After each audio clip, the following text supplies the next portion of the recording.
Every day we are handed opportunities to select what is allowed into our lives and reject what isn't allowed. And we all need to get into the habit of asking ourselves, does this support the life I'm trying to create? We all need to be more selective. And that's what this episode is all about. So let's dive in. Welcome to the School of Self-Image, where personal development meets style. Here's your hostess, Master Life Coach, Tanya Lee. What is happening, my friends? I have so much to catch up with you on. I just got back from Miami. I was there for the Sosi Beach Live event. And let me just tell you all, if you weren't there, you have no idea what you missed out on. We had the time of our lives.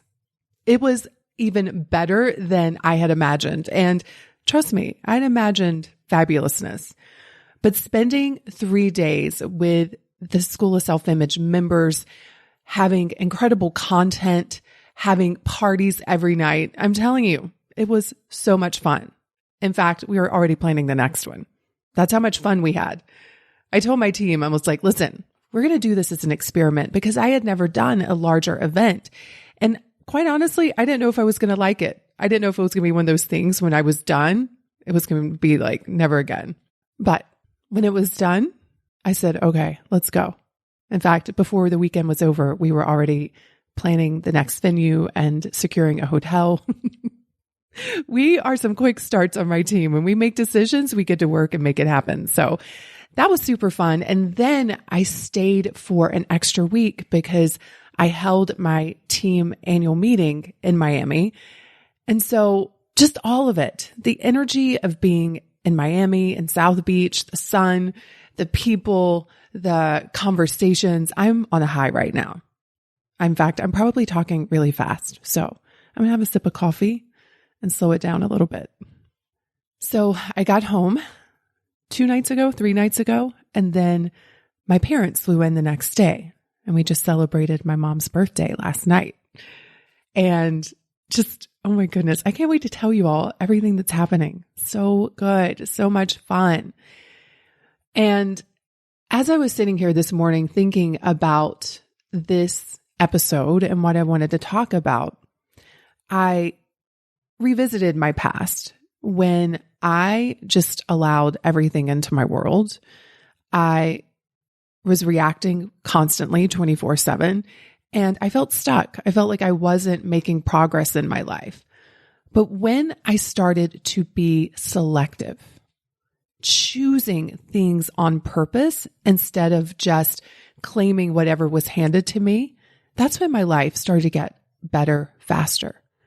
And so that's what we're going to talk about today on this episode. I want to talk about being selective. When Fonz and I were in Miami, we went to this restaurant called Mila. It's a beautiful restaurant. If you are ever in South Beach, highly recommend you check it out. It's quite the scene. But we walked in and we had to wait about 7-8 minutes for our table to be prepared. And they took us over to the table. And as soon as we looked at it, we were like, no, this is not going to work. And we told them, we're like, we refuse to sit at this table. Find us a better table. Especially Fonz is like 6'6". He's a big guy. And this table was like in the corner. It looked like a child's table.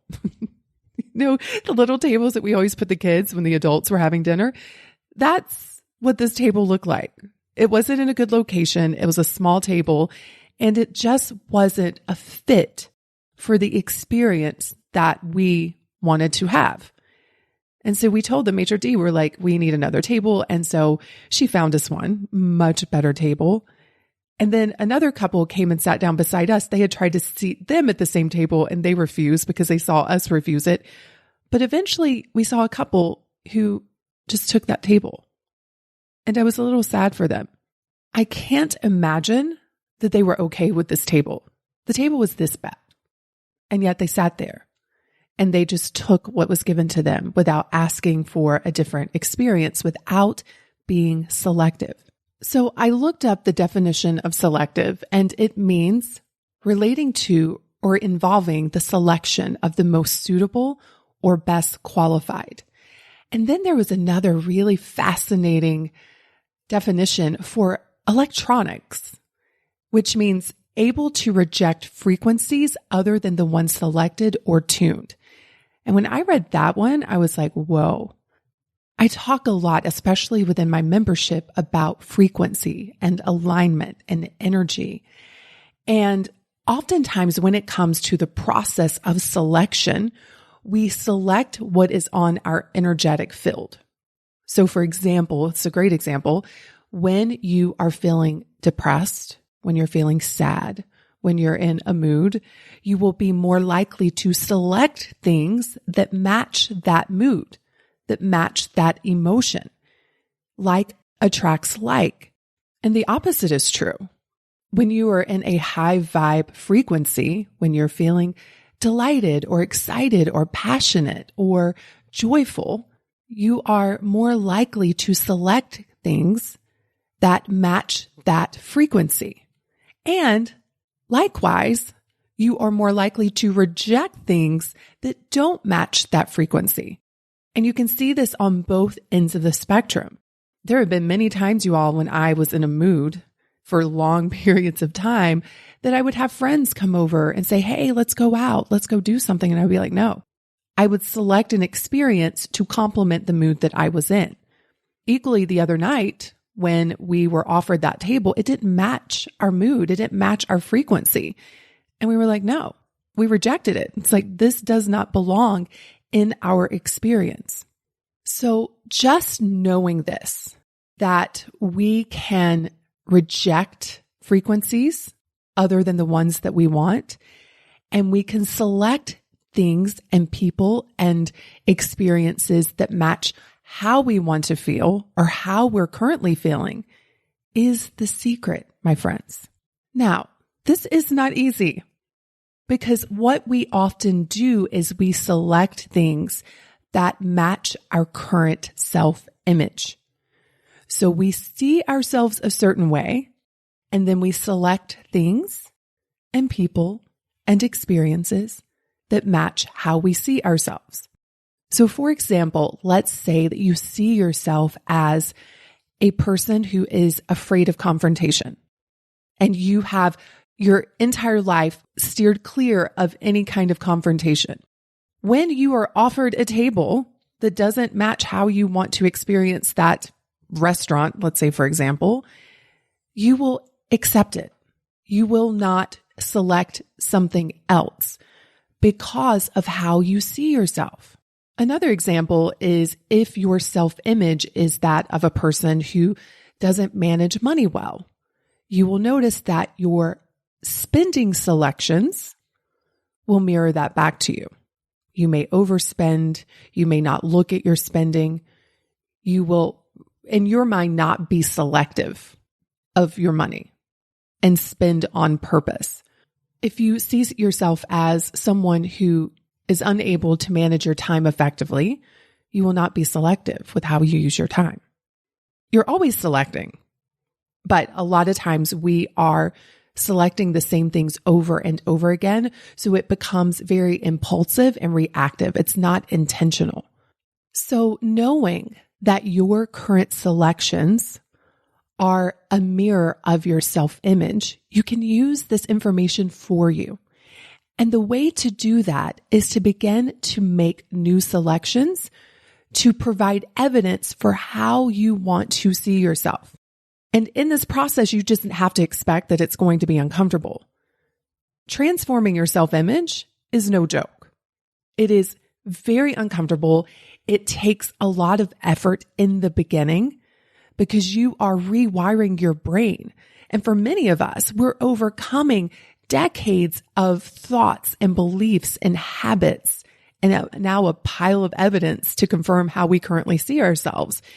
And so we must be patient with ourselves during this process.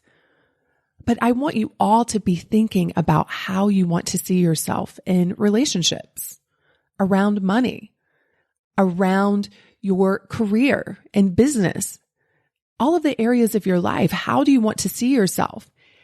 And what new selections do you need to make to mirror a new self-image? For me, this year, I have an extraordinary goal. An extraordinary goal is a goal that is meant to grow you. It is out of the ordinary, and it's going to require that you develop a completely new identity in order to create it. It's the very first thing that I have the women within the School of Self-Image membership do.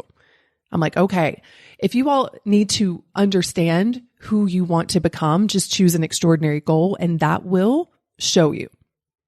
It will reveal to you who you need to become. And so this year, my extraordinary goal is a financial goal in my business. And it feels impossible. It feels hard. And the current me is not able to create that goal. I'm going to have to create a new identity in order to reach that goal.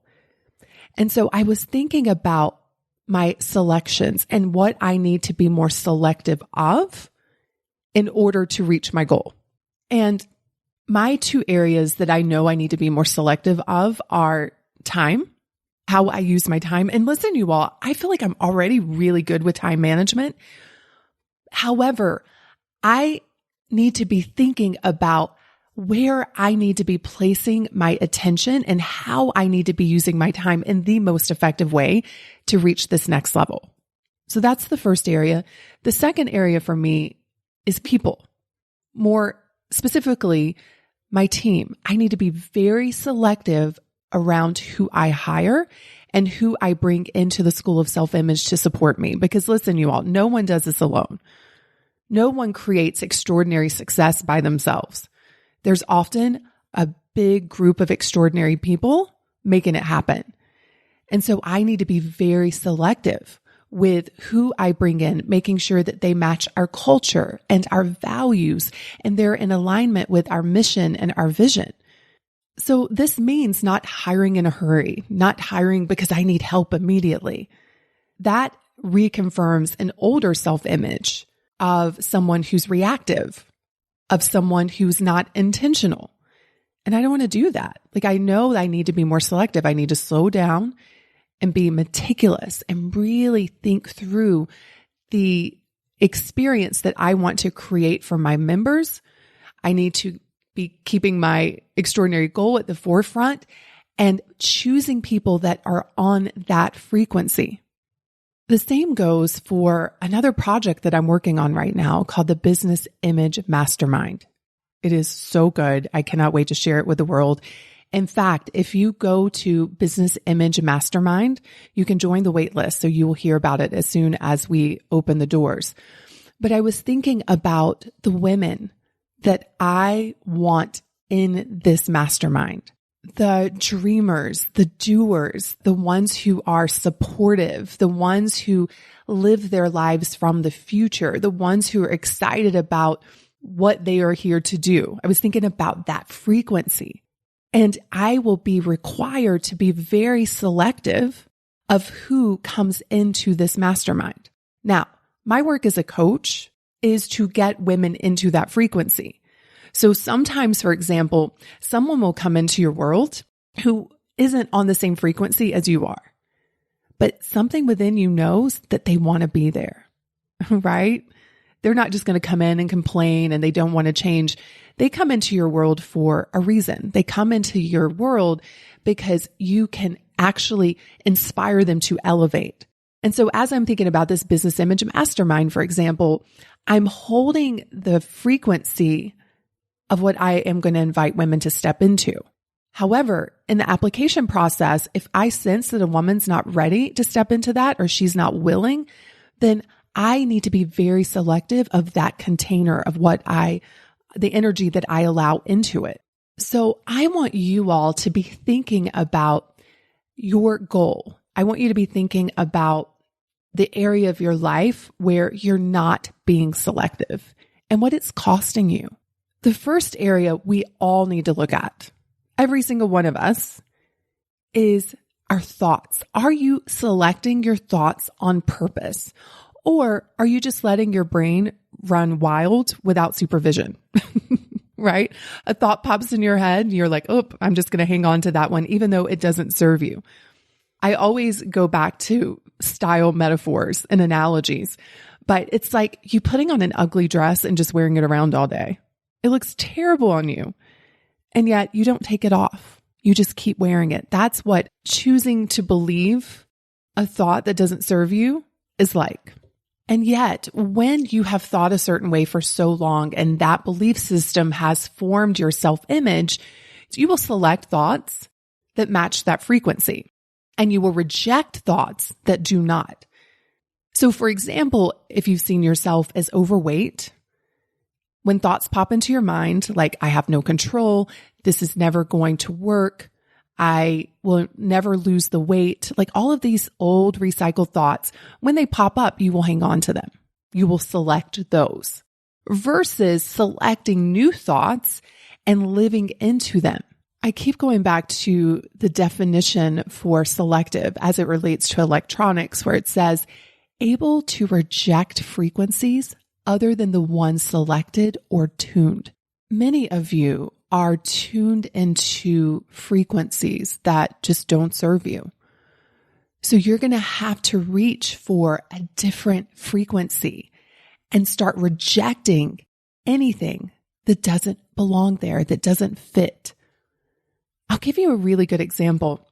Not too long ago, I don't know, it was probably about a month ago, I received a message on social media, and it was not a nice message, you all. And usually I don't get these. I may get them, but my team is in my social media box.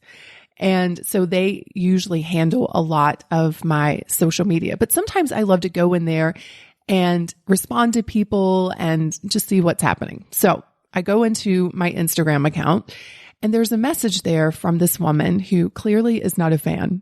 Another way that I like to think of this is we just are on two different frequencies. One's not better than the other. We're just tuned into different things. And so my frequency upsets her frequency. Let's just say it that way. But when it happened, I could feel myself getting pulled into her frequency with my thoughts. And then I was like, whoa, Tanya, you need to be very selective about what you think right now. Does this thought help you reach your goals? Does this thought belong in your future? Does this thought feel good to you? And the answer to the thoughts I was having in my head were no. None of these thoughts were supporting me in any way. And so I just did a practice, and I got tuned into the frequency that I wanted to be on, and I started to select my thoughts to match that frequency. That is the work. Now, here's the best part. And this doesn't always happen, but this was a cherry on top. A few days after that, I get a message from her apologizing, and she was saying, listen, I was just having a really bad day. You posted something that triggered me, and it brought up all of my stuff, and I just want to thank you, because that is the stuff that I need to work on. And I was like, yay, like I got into a different frequency, and she chose to get on a different frequency as well. However, for us both to have gotten into different frequencies, we had to be selective. We had to reject frequencies other than the ones that we were selecting or tuned into. And the best place to start this is with your thoughts. It's with your thinking.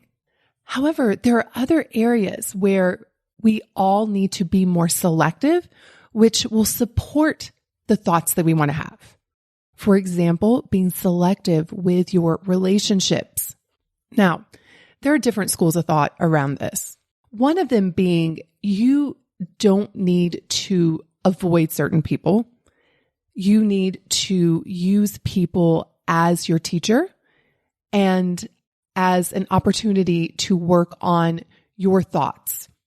And that is true. In life, we're going to come up against many different frequencies, people who trigger us. And I do believe I call them your pets. They're your personal emotional trainers. They can be your greatest teachers. However, I like being selective with who I allow into my world. I want to be using that brain power and that efforting in different ways in reaching my goals instead of constantly having to do thought work because I keep putting myself around people and in rooms of people that are just constantly triggering me. One of the core pillars within the School of Self-Image is your environment. So in order to transform your self-image, we talk about your mindset, your style, and your environment, your surroundings. Those three things shape how you see yourself. Now, can you change how you see yourself, your thoughts about yourself, without changing your surroundings and your style? 100%. But what I can tell you, it's going to take you a lot longer and it's going to be a lot harder. Which is why don't we just use this information for ourselves? Why don't we set our lives up in such a way that it becomes easier to see ourselves differently? And one of the ways you can do that is by being selective about the people around you. Think of it this way. Let's say, for example, you have a money goal. You want to make $1 million. And currently, the people that you choose to be around, that you're selecting, all think money is evil. They all think it's ridiculous that you want to make $1 million.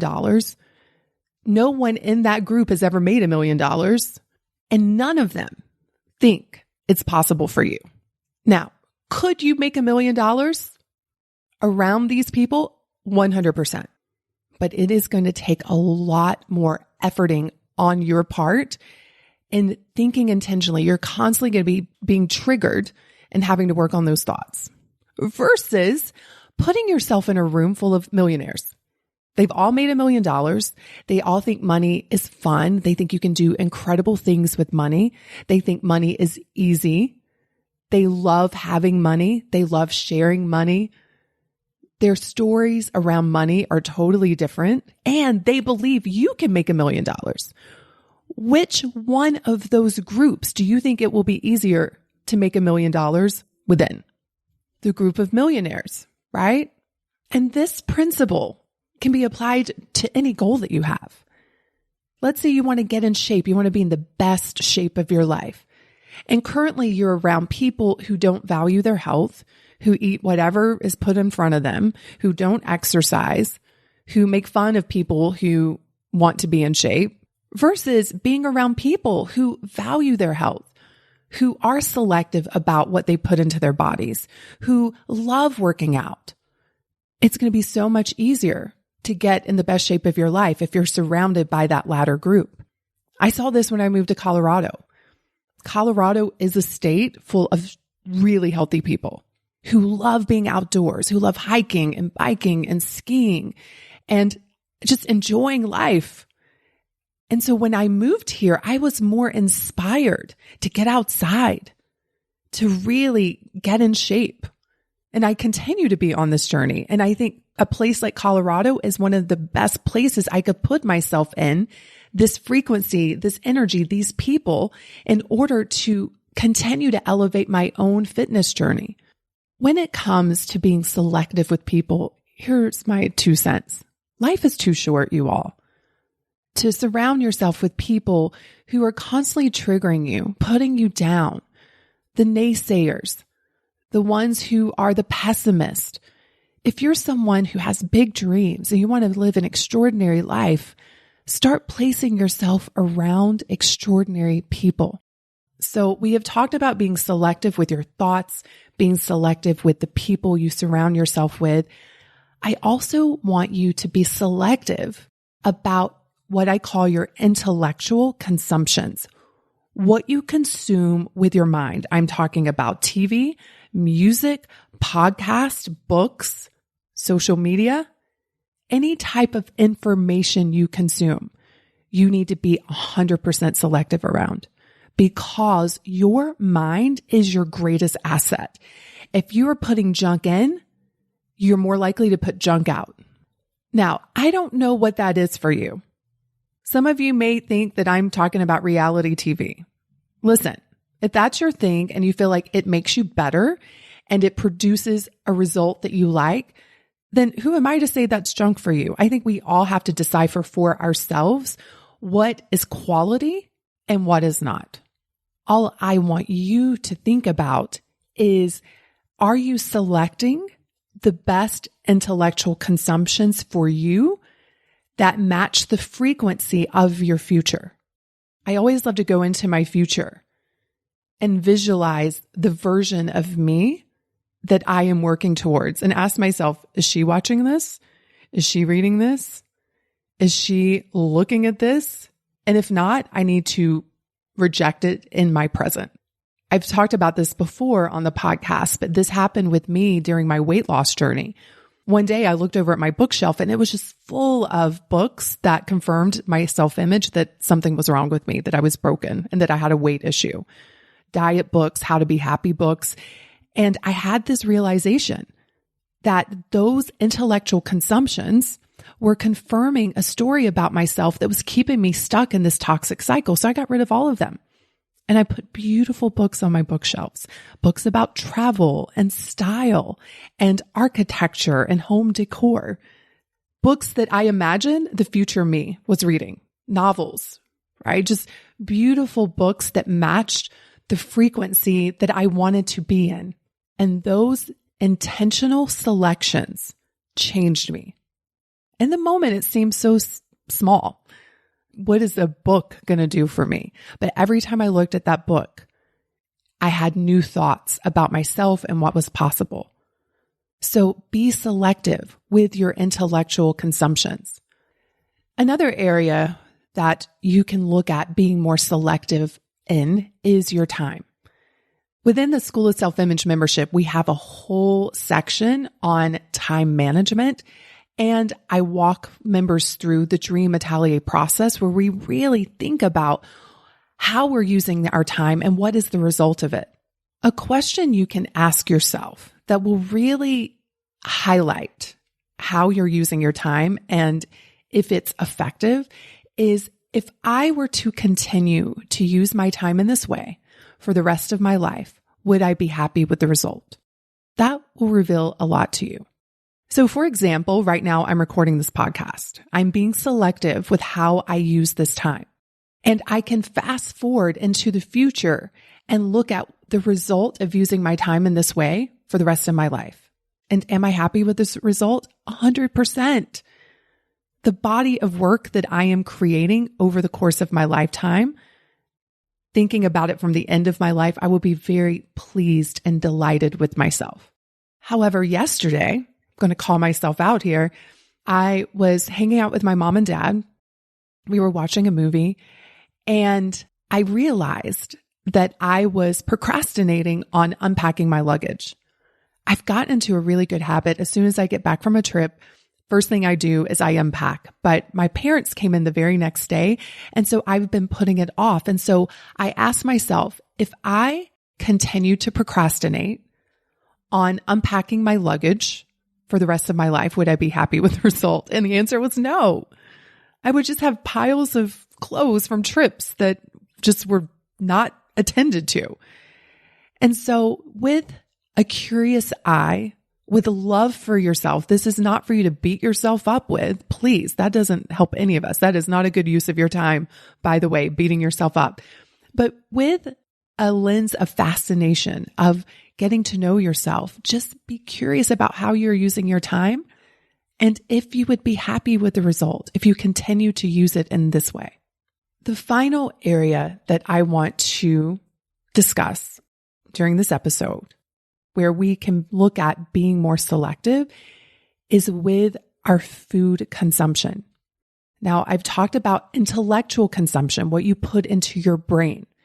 Now we're going to talk about what you put into your body. Everything that you select, from the foods you eat to what you drink, is having an effect. And that effect is, it's either adding to the quality of your health and well-being, or it's taking away. Another way to think of this is it's either increasing your vibration, increasing your energy, or it's decreasing your vibration. It's decreasing your energy. Now, this could be an entire episode in and of itself.